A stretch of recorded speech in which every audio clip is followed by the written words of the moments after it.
Alors l'idée de ce livre m'est venue du fait qu'au cours de mes recherches, je me suis rendu compte que l'histoire des établissements mutualistes était une page totalement blanche de l'histoire de la mutualité et plus globalement une page blanche de l'histoire sociale de notre pays. Tout ce travail de recherche documentaire et iconographique fait donc l'objet d'une exposition historique qui va être présentée au Congrès de la Mutualité à Montpellier. Et l'intérêt de ce travail, c'est vraiment de montrer la continuité de cette prise en charge sanitaire et sociale, puisque en face des photos historiques, on aura le travail photographique de Samuel Bollendorf qui nous montrera bien cette inscription dans le temps et cette continuité de la prise en charge sanitaire et sociale mutualiste.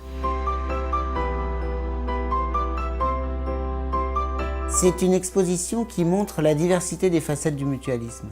Et pour ça, on a essayé d'abord de rassembler au sein de cette exposition des établissements très divers, mais aussi de rentrer dans ces établissements en s'affranchissant des murs, en mélangeant la diversité des scènes qui peuvent s'y jouer, des relations entre des patients et des soignants. Et c'est toutes ces images et tous ces mélanges qui font la diversité de la vie de ces établissements. Alors il faut bien comprendre que le contexte social de l'époque au XIXe siècle, c'est une absence totale de protection sociale. C'est-à-dire que ça signifie que les Français, dans leur très grande majorité, n'ont aucun filet de sécurité par rapport au risque de l'existence, que ce soit la maladie, la maternité, la vieillesse, le handicap et toutes ces problématiques sociales.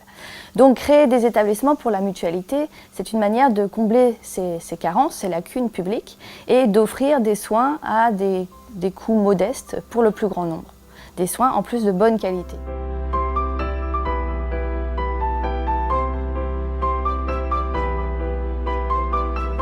Alors, depuis toujours, les services de soins et d'accompagnement mutualistes ont été des vecteurs majeurs d'innovation pour la mutualité, et ce dans des domaines très variés.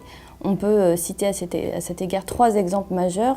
Les congés maternité, qui ont été mis en place dans les mutualités maternelles à la fin du XIXe siècle.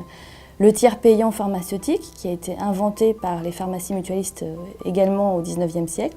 Et puis l'accouchement sans douleur, qui a été instauré, mis en place à la maternité des Bluets, importée du RSS dans les années 50. Donc dans ces 3 exemples, on voit bien que les établissements ont été à l'origine d'innovations majeures dont nous bénéficions tous aujourd'hui, sans vraiment savoir qu'elles sont d'origine mutualiste.